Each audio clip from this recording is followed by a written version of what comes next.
At dawn on the 3rd of November, 1886, the thermometer nailed beside Clayton Murray's door stood at 24 degrees, though the mud in the draw below his basalt rise still held yesterday's rain like black glass, and the wind carried the sharp iron scent that came when autumn turned without warning toward violence.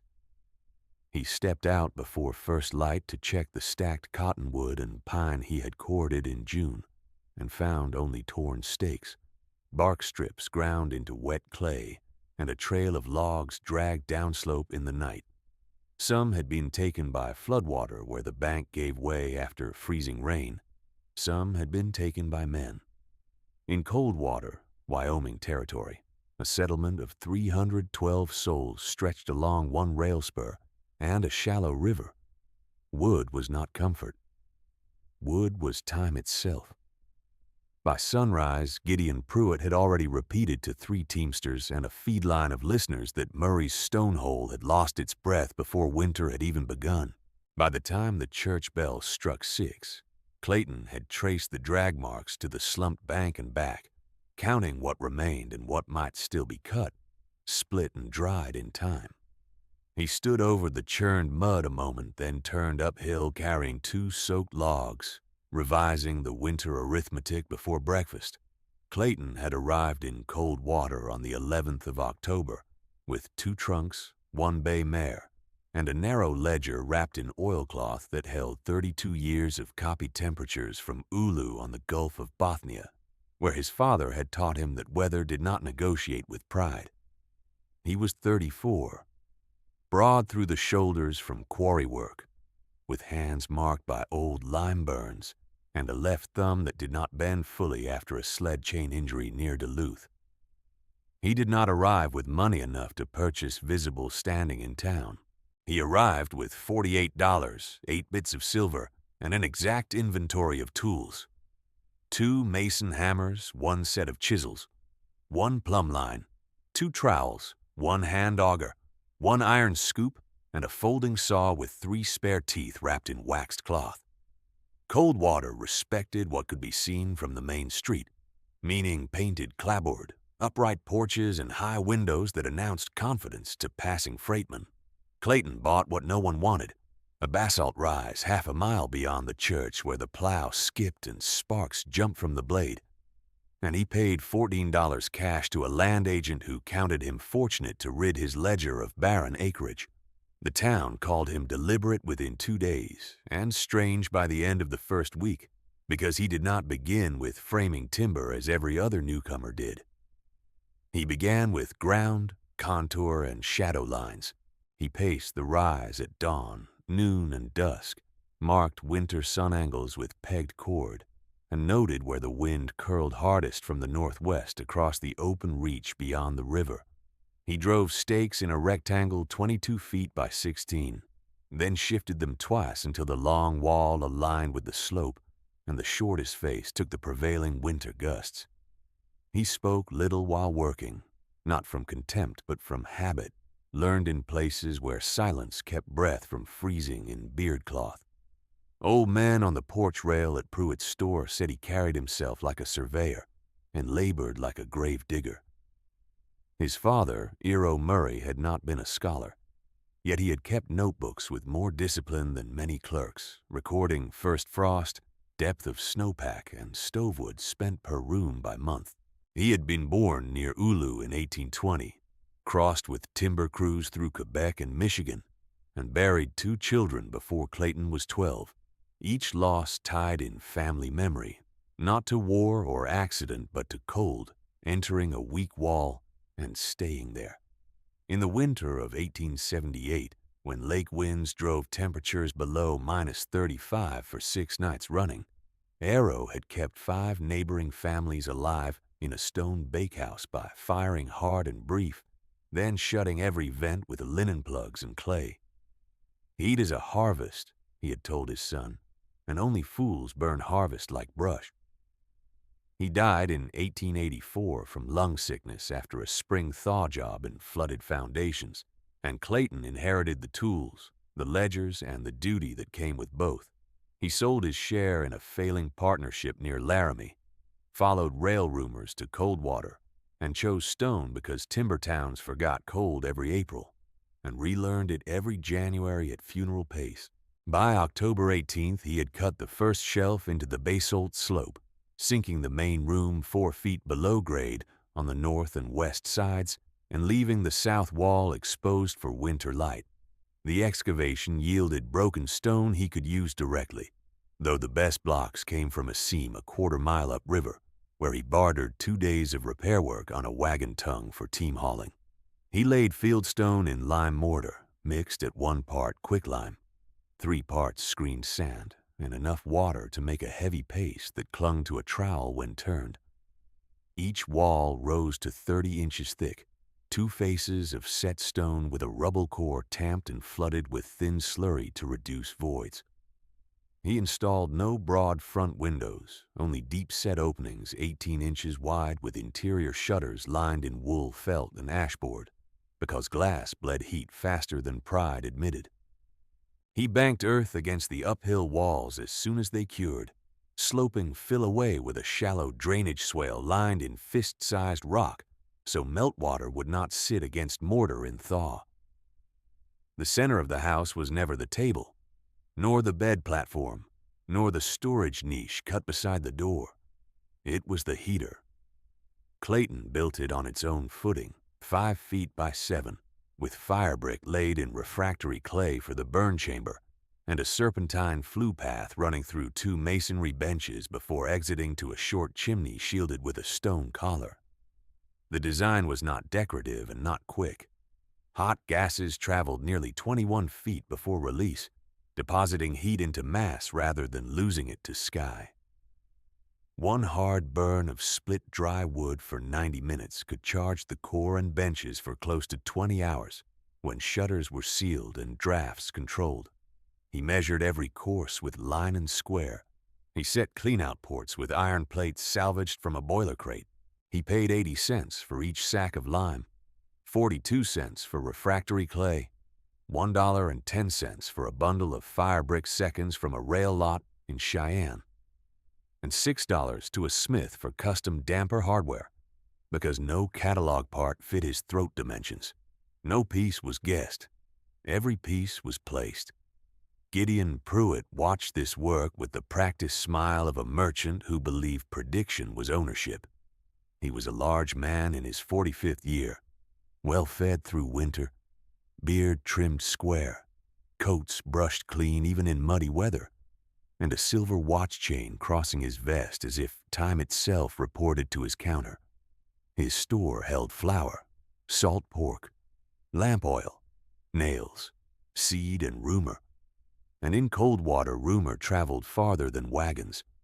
On October 26th, while men waited at the feed line with grain sacks, Pruitt tipped his hat toward the rise and said, loud enough for the porch and hitch rail, "There is Murray building his tomb.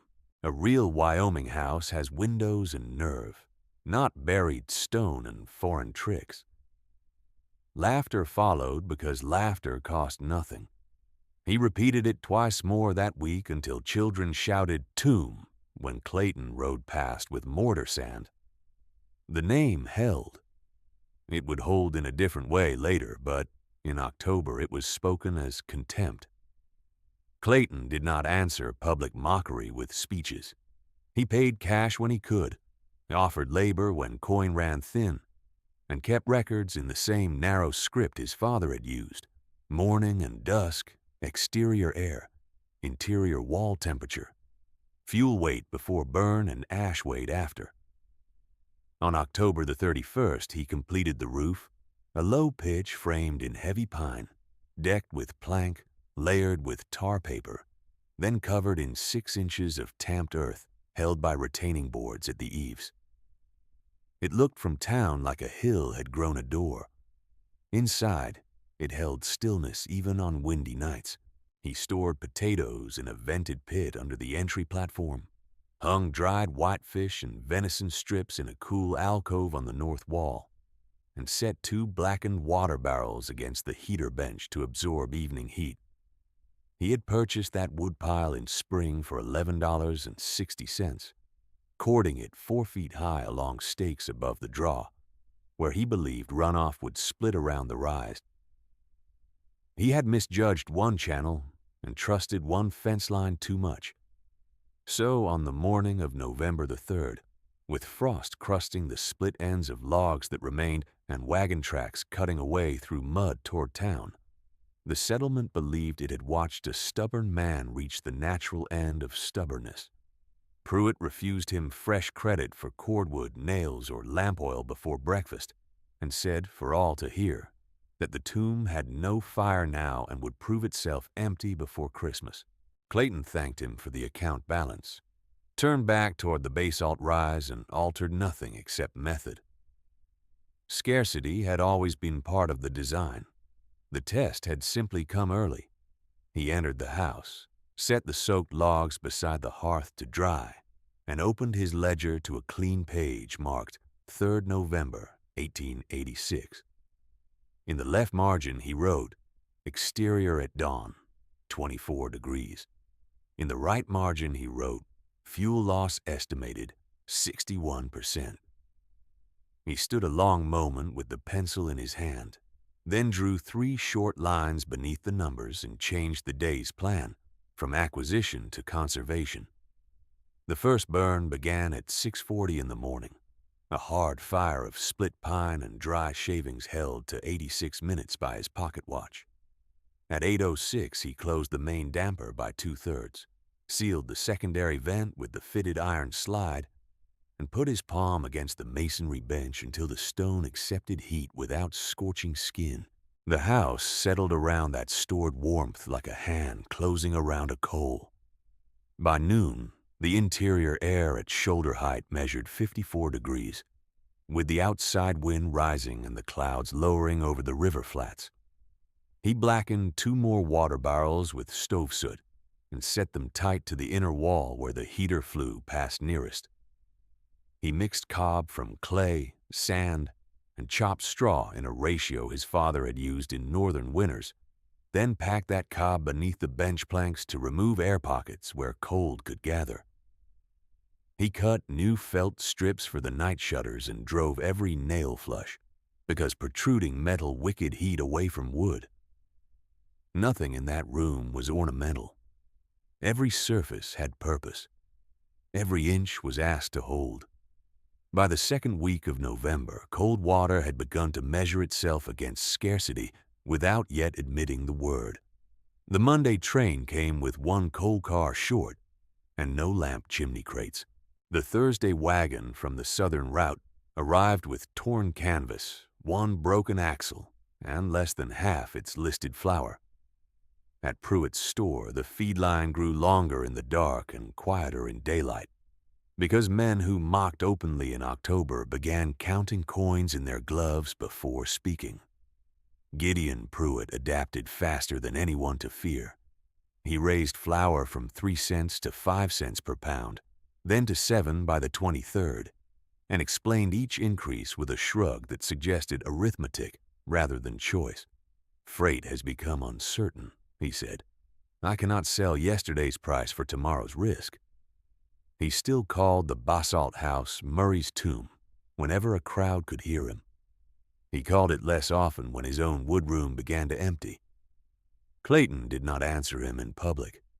He traded repair work for fuel scraps, accepting fence posts, broken crate lumber, and knotty offcuts others considered useless. He weighed each day's burn allotment on a hanging scale to the pound and recorded ash weight each morning, because ash told truth where memory lied. On November the 14th, he burned 18 pounds and held interior minimum to 49 degrees by dawn.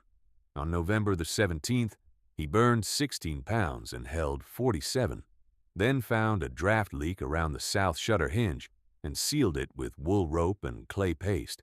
On November 19th, he tested a shorter fire, 72 minutes with hotter draft, and logged bench temperature at 2-hour intervals until midnight. The results were clear. The masonry preferred intensity over duration. A hard burn loaded the core deeper and reduced smoke loss at the throat. The townsfolk watched in fragments. A boy carrying mail saw steam rise from the short chimney at dawn, and then no visible smoke all day, and reported to his mother that Murray must have no fire at all. A ranch hand who delivered a cracked harness buckle saw Clayton splitting kindling no thicker than a thumb and laughed that he was feeding his stove like a parlor lamp. Two women who came to trade dried apples for needlework sat briefly in the lower room and noticed that the wall near the bench remained warm after sunset, though they did not repeat that observation at church where Pruitt stood near the stove and spoke of common sense. Through late November, the weather wrote warnings in signs that old northern hands recognized and settled towns often ignored. Geese crossed south in disciplined wedges before the first lasting snowpack. Cattle on the Harrington spread crowded lee fences 3 days before each front instead of one. Frost depth reached 10 inches before mid-December, measured where Clayton drove his iron rod beside the north wall each dawn. He entered each sign in the ledger beneath temperatures from Oulu and Duluth, building a column of evidence that pointed toward a killing winter. On December 2nd, with daytime high at 18 degrees and wind steady from the northwest, he rode into town for lamp oil and found Pruitt turning him away from credit again, this time in front of 6 waiting customers. "You may heat stone with cleverness if you wish," Pruitt said, voice carrying past the seed sacks. "But cleverness does not boil beans. Cash does." Clayton laid 2 silver bits on the counter for 1 small tin and took the receipt without argument. At the door, he paused only long enough to answer in a tone neither soft nor sharp. "Let them talk, Cedar. Words do not keep out the wind." The bay mare flicked an ear and stamped once in the snowmelt mud, as if she understood procedure better than pride. 3 days passed before the next rail delivery, and when it came, the coal was damp, the nails were gone, and half the kerosene had leaked from split barrels. Pruitt kept the best sacks for regular account holders and sold spoiled cornmeal as reduced stock to families already short on cash. That decision would return to him later with full moral weight, but in December it passed as commerce. Clayton spent those same days making his house less dependent on any purchase. He built a second inner door from scrap pine and hung it 4 feet inside the entry to create a cold trap vestibule. He sealed floor gaps with tow and resin. He set a reflective tin plate behind the cook surface to throw radiant heat toward the room. He laid flat stones under bedrolls to temper the night chill and rotated those stones each evening from bench to sleeping platform. When he could get dry fuel, he split it fine. When he could not, he stacked wet wood above the heater throat on an iron rack to pre-dry by flue heat. Every adaptation was small by itself. Together they formed a system. By the 3rd week of December, Coldwater's church stove drew poorly in morning inversions, and the schoolhouse teacher dismissed children early whenever wind drove smoke back into the room. Only one building besides Clayton's had added meaningful thermal mass, a modest pantry wall in the Bell household, where Hannah Bell had mortared salvaged brick behind the cook stove after trading 2 quilts for materials. Her neighbors called the wall ugly. They came later to warm their hands against it. On December 24th, 1886, midday temperature reached -4, and the river skimmed with shelf ice along both banks. At evening service, Reverend Ames prayed for ordinary winter and reliable freight, choosing phrases that reassured rather than warned. Pruitt stood in a new wool coat near the back pew and nodded at each mention of providence and perseverance, then told 3 men outside that panic was the quickest path to hardship. "Buy what you need, and keep your routines," he said. "This is weather, not judgment." Clayton attended, listened, and returned home before full dark to fire the heater at 8:10 precisely, because routine was useful only when tied to conditions. His ledger that night showed exterior low, -11. Interior dawn estimate for previous cycle, 46. Fuel spent, 15 pounds, 6 ounces. He underlined the weight twice and adjusted the next day's ration upward by 1 pound after noting increased infiltration through the west shutter seam. By New Year, the rail schedule had slipped from weekly to once in 3 weeks, and rumor outran fact across the territory. One rider claimed drifts had swallowed a section house north of Laramie. Another swore the line east had clear track and only minor delay. Coldwater believed whichever version justified current behavior. Families with savings bought high and hoped. Families without savings borrowed at terms that would burden spring. A few, mostly older widows and men who had wintered farther north, began banking earth against lower walls and hanging wool curtains over doors after sunset. They did this quietly without crediting Clayton in public, and he did not ask for credit. On January 7th, 1887, dawn came with no sunrise visible, only a pale sheet of light behind cloud and wind already climbing before breakfast. The thermometer at Clayton's door read -19. By noon it had fallen to -27, with gusts driving ground snow in long white bands across the open lots. He rode Cedar into town with a sled of wrapped stones preheated from the morning fire, intending to leave them at the church and the schoolhouse if stoves failed during evening classes.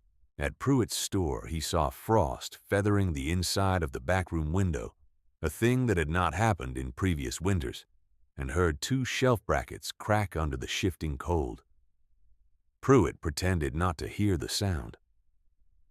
As Clayton cinched the sled lashings, Hannah Bell crossed the street with her scarf pulled high, one gloved hand on her daughter Ruth's shoulder. The girl, 13 years old and narrow as a fence rail from winter growth, looked not at the store, not at the church, but at the stones under the wool wraps as if studying a lesson she had not been taught in school. Wind lifted loose snow around her boots in brief spirals. Clayton nodded once to mother and daughter, then turned Cedar toward the rise to prepare another burn cycle before night. The town behind him remained timber-thin, fuel-hungry, and exposed, while the first edge of the long storm lowered over Coldwater like a blade. Cedar leaned into the traces as the first hard gust struck from the northwest, and the sled answered with a wooden groan that carried even through the wind. Clayton kept the mare angled across the slope rather than straight up it, using the basalt outcrops as brakes, and when he reached the door, he did not unhitch first. He carried the wrapped stones inside in 2 armloads, set them along the lower bench where heat could migrate into the masonry core, then returned for the iron ash bucket, the scale, and the ledger before he loosened Cedar's tack. The sequence mattered. Animals could be blanketed a minute late.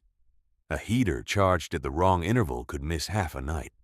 By 2:10 in the afternoon, he had cleared the burn chamber, brushed the flue throat with a wire pull, and weighed his remaining dry split stock at 143 pounds, plus 39 pounds of mixed crate lumber and fence offcuts that would burn hot and fast if fed in narrow charges.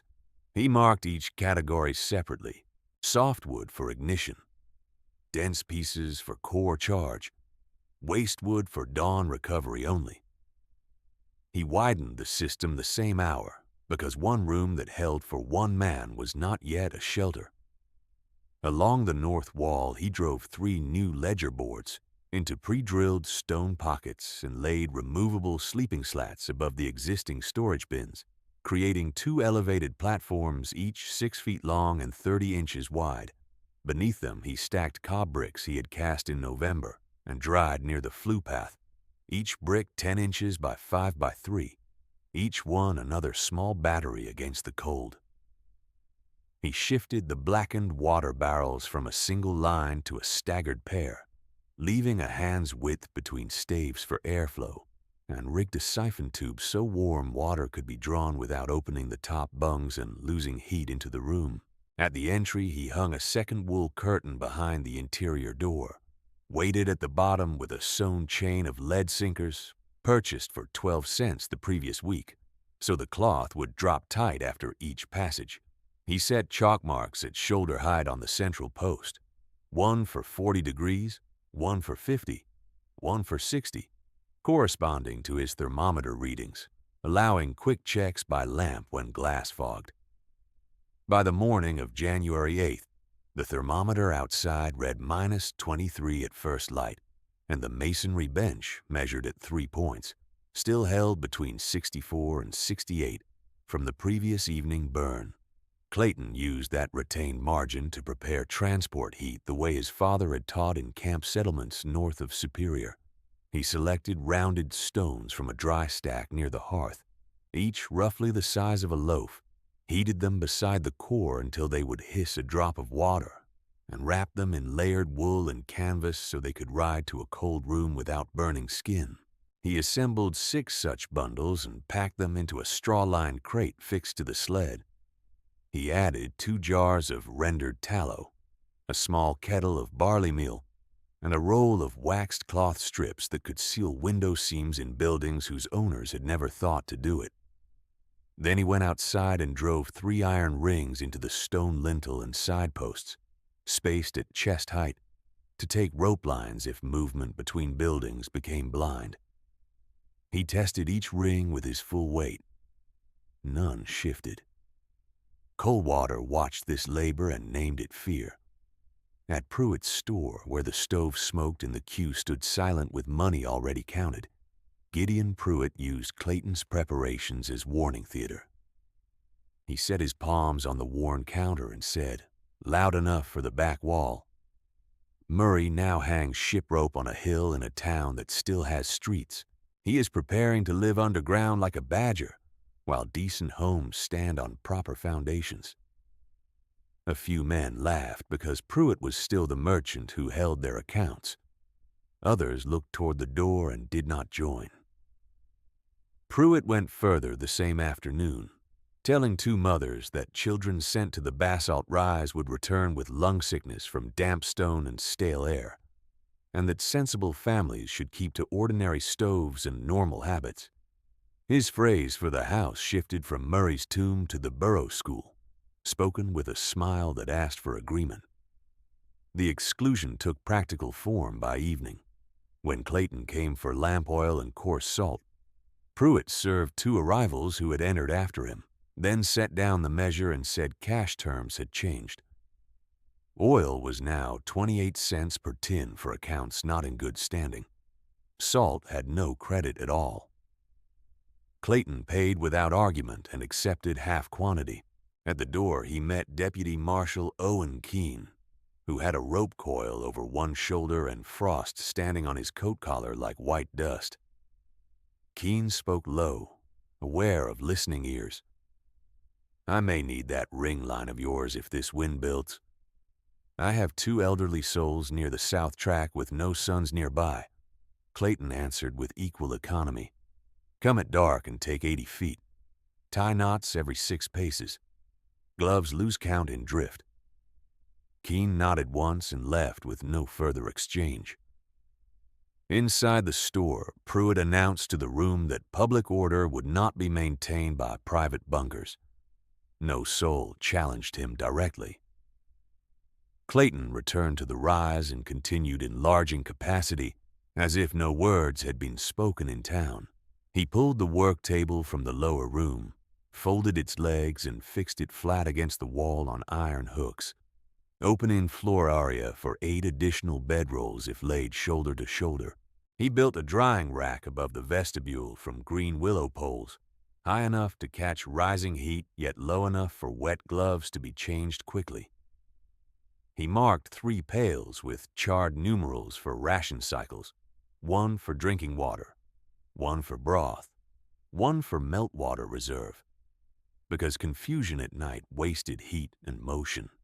In the cook niche, he mixed a paste of flour and ash, old camp practice, and sealed hairline cracks around the stovetop collar that had widened under repeated thermal swing. He checked the chimney collar stones and chipped away rime growth where vapor had frozen at the cap. At 6:32 in the evening, he lit another hard burn, 17 pounds, 4 ounces, and logged the rise curve every 20 minutes through 8:10.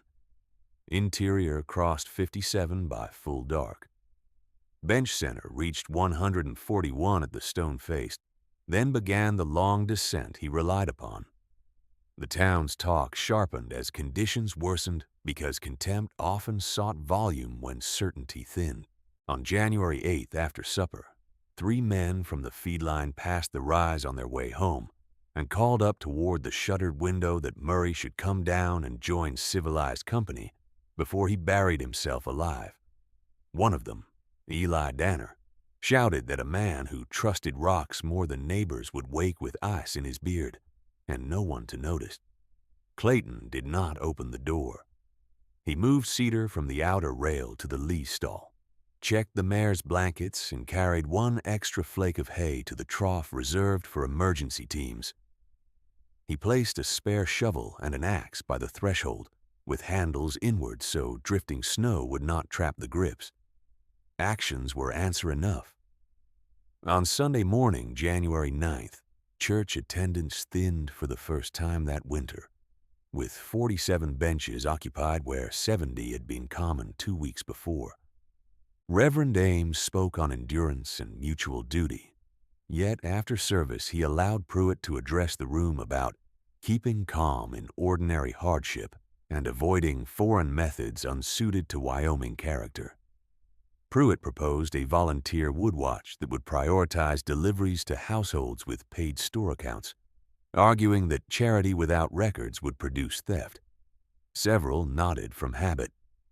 Hannah Bell stood near the rear door, scarf still on, and asked whether the schoolhouse stove had enough coal for Monday if Rail did not come. Pruitt answered that all institutions would receive what was reasonable after account holders were settled. The phrase sat in the room like smoke. No formal vote was taken, but the message traveled before noon. Murray's place was not to be treated as common refuge, and those who went there did so at their own risk. Clayton spent that same Sunday reading signs that did not speak in meetings. He walked the lee side of the rise with an iron rod and found frost depth at 14 inches by midday, deeper than any mark in his notebook for that date. He knelt at the draw where his woodpile had failed and broke the snow crust to examine grain structure. The crystals were fine and dry above, dense and bonded below, a layering that built hard slab drifts once wind accelerated. He watched a small flock of magpies abandon the cottonwoods by the river and settle in the church eaves before noon, seeking masonry shelter early. He noted the cattle in Harrington's lower lot, packed tight against the south fence, though feed had been thrown north, choosing wind cover over fodder. Near twilight, he saw a ring around the moon, broad and pale, with a second inner halo that his father had always read as moisture mass stacked in advancing bands. He wrote each sign in the ledger beneath temperature entries, then drew a bracket beside all of them and added one line: storm front deep, likely multi-day, movement risk severe after dark. Near sundown, he rode down to the Bell House with 2 wrapped stones and a strip of felt for their back door threshold, not as alarm, but as instruction. Hannah Bell met him on the porch with Ruth at her shoulder, both faces windburned and tired from hauling water through drift. Clayton set the stones by their stove and explained in plain sequence how to rotate them to bed corners after midnight, how to bank ash in a ring to preserve coals for dawn, how to pin a blanket over the window frame without trapping moisture against glass. Hannah listened without ceremony and repeated each step aloud. Ruth carried the felt strip inside and returned with a question about the schoolhouse flue draft. Clayton answered by sketching with a nail on porch frost, showing where cold air dropped and how a preheated flue with rolled paper could restore pull. He did not speak of fear. He spoke of method. When he turned Cedar toward home, Ruth said she would check the school stove before sunrise if wind held. Hannah started to object, then looked at the sky and said nothing further. Through that night, warning became measurable. At 10 o'clock, the outside temperature was -31. At midnight, it was -34. with gusts striking the north wall hard enough to hum in the shutter seams, despite felt and clay. Clayton woke every 90 minutes, not from panic but from schedule, to inspect damper position, scrape frost from the vestibule threshold, and turn the water barrels 1/4 so thermal gradients stayed even. At 2:40, he heard a distant metallic report from town, likely a stovepipe cap torn free, followed by the low, repeated barking of dogs that had begun before the sound and did not stop after it. He added 1 pound of split wood to the planned morning charge and repacked the transport crate with fresh straw. Cedar stood ready in harness under the lean-to, breath steaming in the lantern light, ears forward toward the wind. An hour before dawn, the gusts increased again, no longer separate blows but a continuous force that erased the spaces between them. Snow that had fallen light now moved horizontal across the slope in white sheets, dense enough to hide the nearest fence post. Clayton stepped to the door, checked the knot spacing on the coiled rope, and fixed one end through the iron ring he had set the day before. He left the free line flaked in a wooden box by the threshold, where gloved hands could seize it without fumbling. Inside, the bench still held 58 at its center mark. Outside, the world had narrowed to stone, rope, and wind. Then came the pounding at his door, rapid and uneven, and Ruth Bell's voice carried through the gusts, thin with cold and urgency, calling his name from the dark. Clayton lifted the bar and pulled the door inward against the pressure of the wind, and Ruth Bell stumbled through the gap with her scarf iced stiff and one mitten dark at the knuckle, where skin had split against frozen latch iron. He closed the outer door at once, dropped the wool curtain, and guided her to the bench before asking a single question. She held her injured hand against the warm stone, breath catching from cold and speed, then said what she had come to say in one straight line. The schoolhouse stove died in the night. The pipe will not draw. Miss Kittredge has 2 little ones by the south wall and cannot warm the room. It was January 10th, 1887, at dawn, and the outside thermometer stood at -36 with wind driving hard from the northwest, strong enough to shake the latch in its strike plate. Clayton wrapped Ruth's hand in clean linen, tied it with narrow tape, and set a tin cup of warm water in her good hands so she could steady herself before returning. He did not spend words on fear, blame, or prediction. He moved by sequence. 2 wrapped stones into her satchel, 1 wool face cloth over her scarf, 1 rope loop tied to her belt ring so she could follow him if visibility closed. Then he stepped into the lean-to, hitched Cedar by touch in the dim lantern light, and loaded 6 heat stones, 1 kettle, 1 coal scuttle, 1 spare flue brush, and 40 feet of line. They reached the schoolhouse in short, measured pulls. Cedar braced low and patient while Clayton and Ruth advanced by rope between fence posts. The front steps had disappeared under drift, and they entered through a side window shutter after clearing snow with the shovel he had left by his own door the night before. Inside, frost filmed the ink jars. The stove held only gray ash and 1 unburned knot of coal. Schoolteacher Eliza Kittredge had kept children together on benches wrapped in coats, counting hymns to maintain rhythm and quiet while she waited for first light. Clayton set 2 wrapped stones at floor level by the central bench, reopened the stove throat, and fed it with dry splits from his crate in a narrow ladder stack that would raise flue temperature quickly. He primed draft with rolled paper and 1 spoon of tallow, then ran the brush through the lower pipe bend and knocked down a plug of wet soot and rime that had sealed the line. Smoke lifted clean within minutes.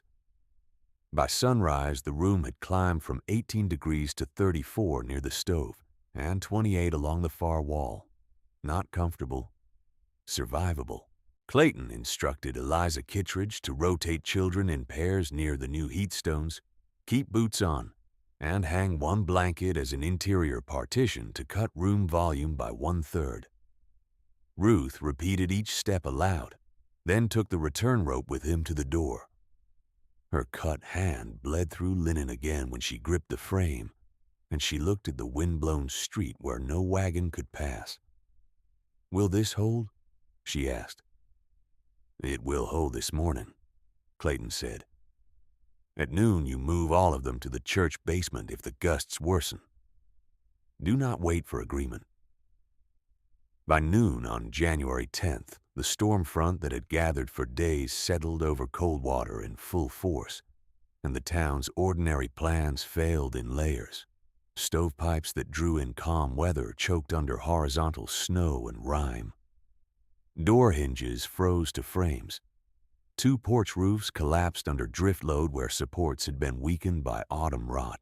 Men who had always relied on morning wood carts found lanes erased to shoulder height, and teams balked when blowing snow removed horizon and depth.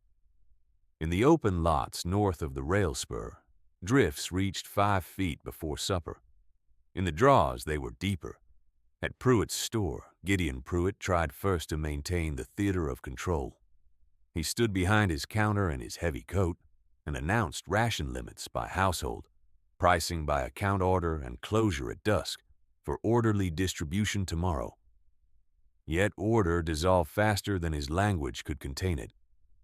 A stack of flour sacks slumped when melt seeped through a roof seam and then froze solid by the back wall. Lamp oil tins cracked at solder joints in the unheated storeroom. Most damaging of all, the store chimney iced over by late afternoon, and smoke rolled back into the main room until the eyes of every soul inside watered and stung. Pruitt sent 2 hired hands onto the roof with hammers and a pole. One came down with a twisted ankle when the ladder shifted on packed snow.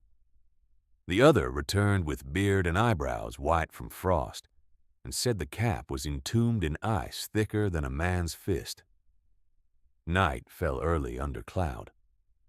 Clayton burned his evening charge at 5:40, loaded the core with dense splits, and began using the iron rings he had set for the task he had expected.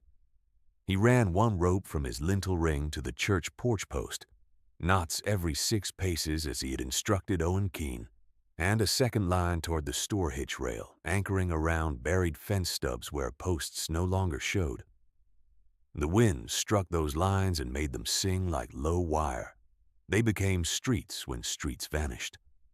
On January 11th, dawn never clarified beyond a gray wall of moving snow, and temperature at Clayton's door read -33 at first check, -31 by noon, with sustained wind near 50 miles per hour. Souls moved by rope or not at all. Reverend Ames opened the church basement and stripped pew cushions for bedding.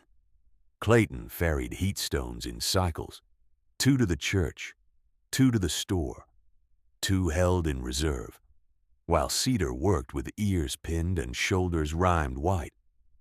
He kept a strict ledger even then. 14 pounds morning burn, 17 pounds evening burn, interior low 52 by dawn, despite repeated door use. The stone did what timber could not. It released what it had stored when no fresh fuel could be spared.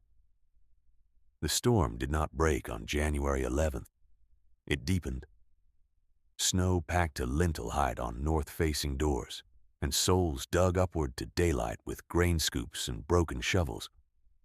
Houses built on piers lost skirtboards and then floor heat. Pipes froze beneath them by nightfall. The Bell house held longer because of the brick wall Hannah had mortared behind her stove, but their roof seam leaked driven powder into one corner room until she hung oilcloth and moved beds. Pruitt's status thinned in plain view as his shelves emptied. Beans remained, lamp wicks remained, and 2 sacks of spoiled cornmeal remained. Flour was gone. Salt pork was gone. Kerosene was nearly gone. Those who had once taken his pricing as weather now stood in line for half rations. No laughter left for argument. At midday on the 12th of January, Ezra Pike left his boarding room with a coal bucket tied to his wrist by clothesline, so he could not lose it if he fell in drift. He was a widower teamster of 58 years, broad and slow from an old hip injury, known for feeding other men's horses before his own breakfast whenever freight came in lean. He was 20 yards from his shed when wind shifted and buried his track in moments. Neighbors found him at first light the next day, kneeling beside the drift face with bucket still on his arm and one glove off, as if he had stopped to clear ice from the handle and simply run out of time. They carried him by sled to the church under a blanket that had once covered his wife's trunk. Reverend Ames read the prayer over him by lantern because no bell could be heard in the gale. 3 days passed with no rail movement and no wagon from the South Road. On January the 13th, Owen Keene took Clayton's spare 80-foot line and made 2 successful trips from the depot road to the church, guiding an elderly carpenter and then a mother with supplies strapped on her back. He returned the second time with ice in his mustache and bloodless fingers, asked for a fresh knot check, and went back out before dusk because Elias and Nora Tolland, both past 70, were still in a timber house near the south track with dwindling fuel. Clayton watched him tie off, tested the anchor ring, and sent him with 2 volunteers at his shoulders. They reached the Tollands and turned for shelter. Halfway across the open cut, a buried wagon tongue shifted under drift and cut the rope against iron. The line snapped with a sound like a rifle crack. Keene got the older couple to the next anchor and shoved them forward toward waiting hands, but he went down when the gust hit the gap and could not regain his footing in the whiteout. They found him at dawn on the lee side of a snowbank, one hand still clenched around the broken rope end. The Tollands lived. Keene did not survive. On January 14th, Hannah Bell began coughing deep and wet from 2 nights of smoke and cold carry work between houses. She had spent the worst dark hours wrapping children and moving them, and on the second night she gave her own blanket to 2 small siblings in Eliza Kittredge's schoolroom corner after their bedding soaked through. By the time the wind eased enough for movement without full rope on the 15th, fever had settled in her chest. Clayton brought warmed stones and broth. Eliza Kittredge brought willow bark tea and clean cloths. Ruth sat at the bedside and read from a geography primer to keep the room steady. Hannah Bell died near dawn on January the 16th, her hand on Ruth's wrist, asking only that the girl keep learning measures and keep her brothers near masonry in winter. Her passing struck the town differently than the men lost outdoors, because every household had seen her carry for others, while her own stores ran thin. By the morning of January the 16th, drifts on the north side of Coldwater stood over 9 feet in places, and the blizzard's force had reduced most homes to short cycles of shoveling, burning, and waiting. Pride had burned out with the woodbins. Need remained. It came to Clayton's door in 2s and 3s at first, then in a line that held the rope from church to rise like a lifeline between ships. He opened, counted, assigned, and made room by inches. Strong backs moved snow from the entry trench. Older hands tended broth kettles. Those with steady fingers patched mittens and sealed drafts with clay paste. Status did not enter the room unless carried as useful skill. Late that afternoon, with wind still hard but no longer climbing, Gideon Pruitt appeared at the threshold with his account ledger under one arm and his youngest son held against his chest inside a torn coat. Frost had whitened his beard to the jawline. The silver chain across his vest was gone. He didn't ask for terms. He did not name price, debt, or rank. "I have no fuel left that will burn," he said, voice rough from smoke and cold. "My back room froze through. My boy is shivering and my men cannot keep the stove alive. If there is room, we ask entry." Clayton stepped aside, took the child first, and passed him to Eliza Kittredge near the warm bench where dry blankets were stacked by size. He set Pruitt's ledger on a high shelf away from meltwater and pointed toward a shovel. then toward the barrel line. "You clear the outer trench for 30 minutes, he said. "After that, you carry water from barrel 2 to kettle 1. Then you eat." No further speech was required. Pruitt nodded once and took the shovel. As dark settled on January the 16th, 84 souls rotated through the Murray house, church basement, and linked rope lines in planned intervals, while Clayton maintained the burn schedule to the minute, charging the masonry core in hard, brief cycles and spending its stored heat where life could endure, until the wind at last began to ease. When the gusts dropped from a constant roar to broken blows, Clayton sent the first rope team out at once, not to celebrate survival but to convert shelter into work before cold could harden every passage beyond use. He kept the burn schedule unchanged, 90 minutes at dawn and 80 at dusk, and posted Eliza Kittredge by the ledger shelf to record names, destinations, and returning counts, so no soul vanished between doorways after so many had nearly done so already. Gideon Pruitt cleared the entry trench until his gloves froze stiff at the fingertips, then thawed them by the bench and went back out without being told. Ruth Bell carried broth in pint tins to the church basement and returned each trip with one practical report: who needed dry socks, who had split kindling left, whose roof beam sounded soft under load. The Murray house became less a refuge than a dispatch room built of stone, ration, and sequence. By first light on January 17, 1887, the thermometer stood at -24, warmer than the previous mornings, yet still severe enough to punish haste. Clayton opened his stores in measured order. First came grain, 37 pounds of barley and cracked wheat divided by household size, then dried fish, then venison strips, then 2 sacks of potatoes from the entry pit that had remained above freezing behind the inner door. He didn't hand out whole reserves. He taught portions and method. Every family received one folded card cut from packing board with 3 lines written in charcoal: burn hot, then seal. Heat water at dusk, not dawn. Sleep near mass, not near draft. He walked each group through the heater cycle, showed how ash rings preserved coals for reignition, and sent them home with warmed stones wrapped in wool where fuel was gone. What had cost him 80 cents a lime sack and long autumn days of stonework now outperformed houses framed for speed and furnished for display. Pruitt had spent more than $300 on winter stock and lost much of it to freeze, spoil, and panic pricing. Clayton had spent $14 for land no one wanted and turned its basalt into steady temperature.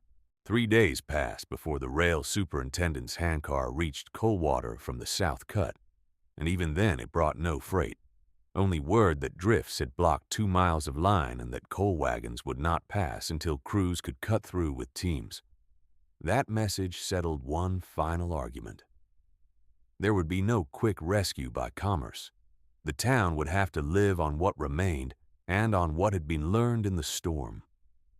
Clayton organized labor by hourglass turns: 4 men to roof clearing, 4 to line maintenance, 2 to wood salvage in the draw, rotating every 45 minutes to avoid lung strain. He assigned Pruitt to inventory because the merchant could count quickly even with numb hands, and because numbers once used to exclude would now be used to distribute. As roads reopened in early February, reckoning did not come as one speech in one hall. It came as footsteps on packed snow to Clayton's door, one household at a time, each carrying an object borrowed during the worst week: a shovel, a kettle, a wool blanket, a rope coil darkened by ice. They returned the objects clean when they could, and honestly damaged when they could not. Eli Danner, who had shouted up at the rise in January, arrived with a split shovel handle repaired by fresh hickory pins and stood in the vestibule with cap in both hands. He repeated his own words without trimming them, said he had called the house a grave before seeing children sleep warm against its wall, and asked what timberman should change first if money would cover only one upgrade before next winter. Clayton answered with no ceremony. Seal your floor skirts, bank north wall with earth to knee height, then save for interior brick behind the stove, in that order. Danner nodded, wrote the order on a scrap, and left with 2 cob bricks to copy dimensions. The most public turn came on February 9th, when Reverend Ames convened a town meeting in the church, not for praise but for accounts. 191 souls attended, many standing because benches had been stripped and not yet reset.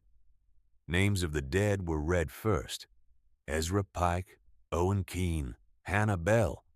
No one spoke during that reading except Ruth, who answered present when her mother's name was called, then sat again with both brothers beside her.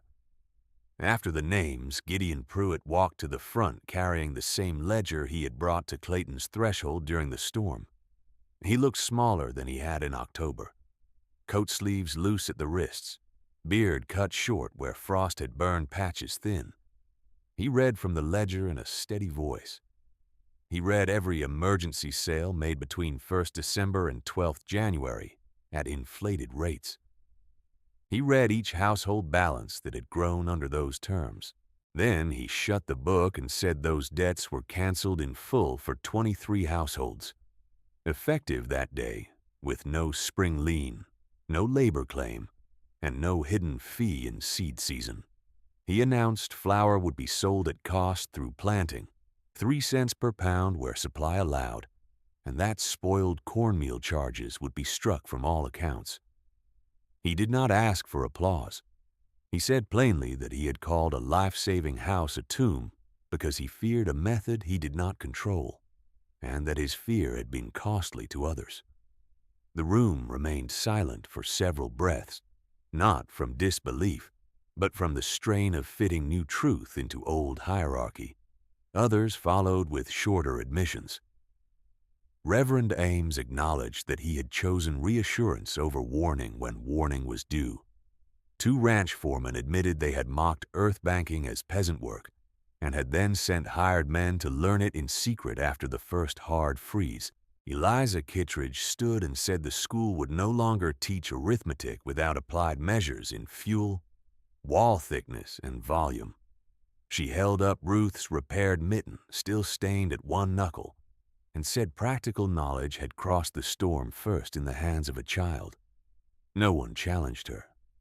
Clayton spoke last because the room pressed for it, though he had remained near the side aisle ready to leave for evening burn. He stood with his hat in one hand and lime scars visible on the other, and he kept his voice at working volume rather than sermon weight. My father taught me that heat belongs first to the living, then to pride. I did not build on the basalt rise to be proved right over neighbors. I built because timber cools fast, weather turns hard, and ledgers written after a storm do not warm a room before it. Your words in autumn were heard. They did harm. I will not say they did not, but forgiveness spoken quick is cheap, and this town has paid enough for cheap things. If you ask what comes now, it is this. I will teach any soul willing to stack stone true, seal cracks, keep records, and share shelter by need rather than by account. Whether that is called forgiveness may be decided by your work between this winter and the next. No cheer rose after he finished. Something steadier did. Men and women began naming dates when they could gather for wall work. Pruitt offered his freight contacts for lime orders at reduced margin and requested that all invoices be posted publicly at the church door. Reverend Ames offered church labor days for widows and older couples first. Ruth asked for copy lessons from Clayton's temperature ledger, and Eliza approved before anyone else could answer. By the second week of March, meltwater ran in the draw where Clayton had lost his woodpile, and the same channel became the first communal project line. Under Clayton's direction, crews cut a diversion swale 32 yards long and 2 feet deep, lined with stone and willow fascines, so runoff would split before reaching storage ground. They built raised wood cribs above floodline with cross-vent spacing of 2 inches to dry fuel faster and reduce rot. Costs were posted each Saturday. Quicklime 82 cents a sack after freight adjustment. Firebrick seconds $1.05 per bundle when bought in lots of 10. Iron dampers $6 from the same smith who had once served only private orders. Pruitt's store shelves filled slowly, but this time the first new shipment of nails went not to porch, ornament, or signage, but to shutter repairs and floor skirts. Years moved, and the language of cold water moved with them. By autumn 1888, 3 homes had interior masonry walls added behind cookstoves. By 1891, 9 houses had true masonry heaters, with long flue paths and clean-out ports set at reachable height. And each household kept a burn ledger by the door, with dawn and dusk temperatures recorded in pencil. In 1893, the schoolhouse was rebuilt with earth berming on the north side and a stone core in the center room. Children learned fractions by calculating fuel weight per cubic foot and learned penmanship by copying weather observations before noon recitation.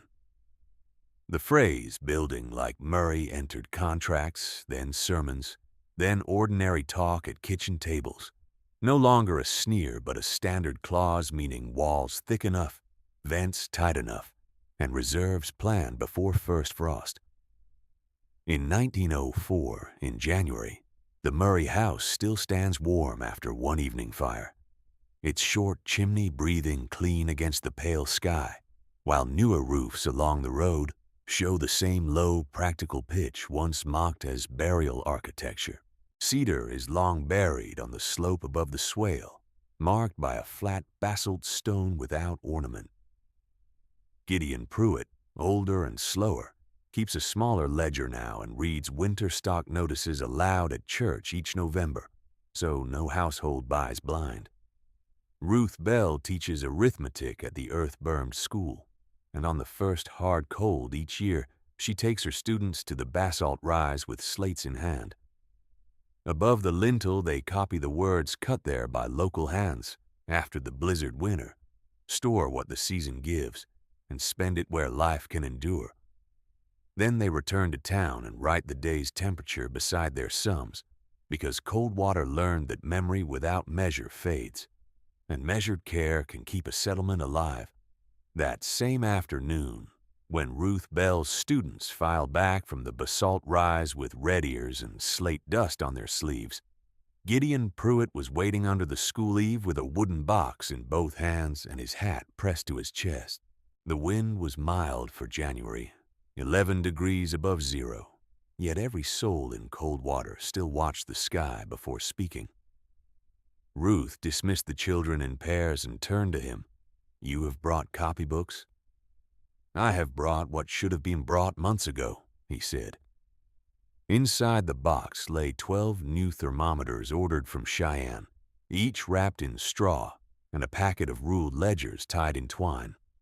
Beneath them sat a smaller parcel of clean linen mittens, one pair child-sized with reinforced knuckles. Pruitt set the box on the teacher's desk and looked toward Clayton, who had remained by the stove to check draft.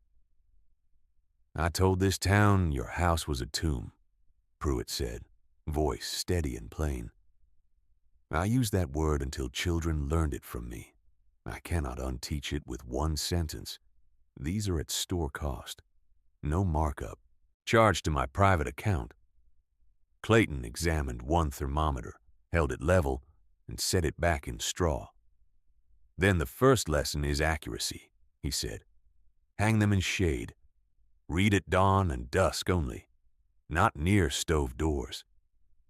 Pruitt nodded once. The loaded look he had carried since the church meeting finally broke into speech. "The silver chain is gone because I sold it for those instruments. No one needed to know that. I am telling you because I have hidden enough." No one answered for several breaths. Then Ruth slid the linen mittens from their paper and placed the smallest pair beside her old repaired one. the stained knuckle still visible. "Children will use both," she said. "One to remember, one to work."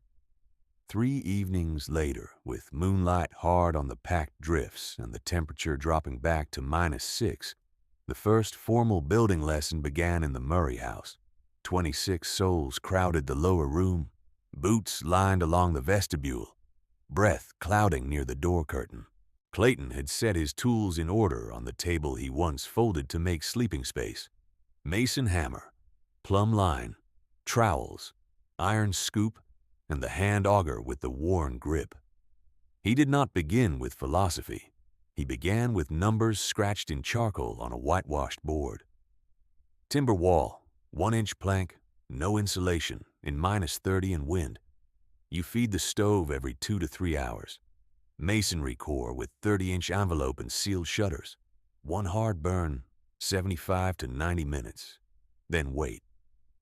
Fuel use in my ledger from January 10th through January 16th was 31 pounds daily average for 84 rotating souls with shared heat. Pruitt's store records show Whole Town cordwood sold in December at 412 pounds per household weekly before the roads closed. A murmur moved through the room, not argument now, but calculation. Eliza Kittredge wrote the figures on a second board for those in back. Eli Danner raised a hand and asked about crack repair when lime was scarce. Hannah Bell's 2 younger boys, seated by Ruth, passed around sample clay plugs that Clayton had cast from ash and flour. When questions turned to cost, Pruitt stood and read from a posted sheet he had signed that morning. Quicklime 81 cents per sack for any household building thermal mass before September. Firebrick seconds $1.02 per bundle in lots of 10. Damper iron sold at freight plus 5% until spring. He met each eye while he read, including widows who had once been denied credit at his counter. By the end of that lesson, the last of the storm gear had been accounted for. The broken 80-foot line Owen Keene had carried was brought in by the Tollins, spliced and knotted around a carved pine peg. They asked that it hang in the church vestibule every winter as a measure rope and warning rope both. Ezra Pike's coal bucket, still marked by the clothesline hole through its handle, was returned by his boarding house keeper and set beside the school stove for ash duty, never discarded. Hannah Bell's blanket, washed and mended where sparks had burned it, was cut with Ruth's permission into 6 crib quilts for children without bedding. In cold water, memory was no longer left loose. On March 2nd, 1887, the town gathered again in the church, 204 souls present by Eliza's count, because the snow roads had reopened and old habits might have returned if no structure replaced emergency. Reverend Ames placed no sermon text on the pulpit. Instead, he read the new winter covenant line by line and asked for spoken assent after each clause. No household would enter cold season without at least 14 days of sealed fuel or equivalent thermal mass. No merchant would raise staple price above posted freight adjustment without public ledger review. No shelter door would be barred by account status during declared storm emergency. No child messenger would be sent alone in whiteout conditions. After each clause, voices answered, "Agreed," some firm, some rough with shame. Pruitt signed first. Clayton signed last. Ruth Bell witnessed, though she was 13, because the covenant had begun with her knocking at one barred door and finding it opened. Then came the part no document could compel. One by one, mockers stood and repeated their own words into the same room where those words had once drawn laughter. Eli Danner said, "I called your work a grave."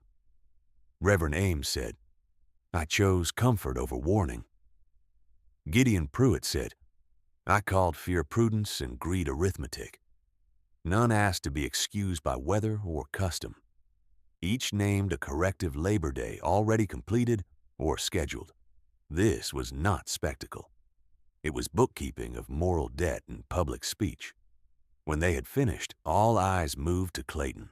He remained standing beside the side aisle, hat brim in both hands, coat sleeves dusted with lime from that day's work. "Your apologies are heard," he said. "The dead remain dead. Ezra Pike will not come in from that drift because we speak well tonight. Owen Keene will not tie another line. Hannah Bell will not sit with her children. So I will not trade one sentence and call the account closed. What I can offer is work that honors them. Bring your walls to line and square. Keep your records in weather and in pride. Teach your children why we measure. If you do that, then whatever name you give it after, forgiveness or duty, it will have weight." No one clapped. They rose instead and formed lists at the side tables.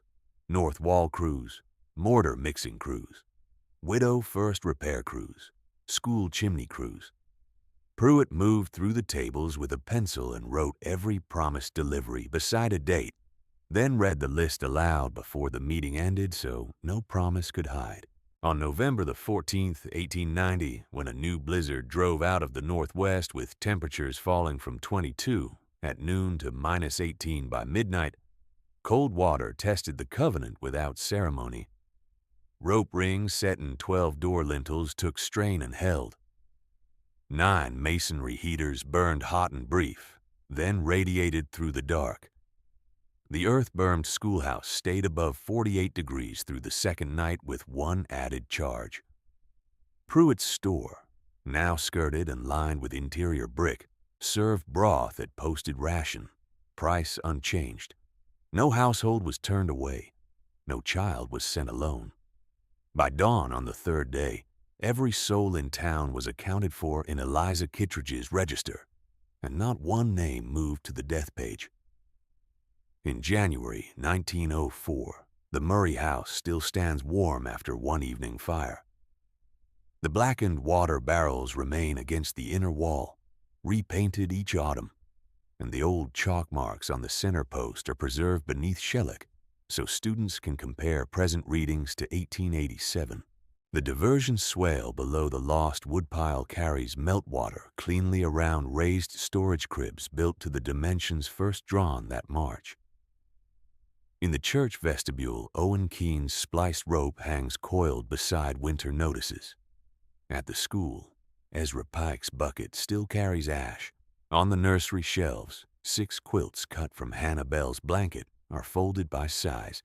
Children now copy weather tables before arithmetic recitation, and each ledger page begins with 2 lines. Exterior dawn, interior dusk. They still walk to the basalt rise on the first hard cold, and they still write the inscription cut above the lintel in careful hand. Store what the season gives and spend it where life can endure. In Coldwater, that sentence is no longer a warning from one outsider. It is the way a town keeps faith with its dead and warmth for its living.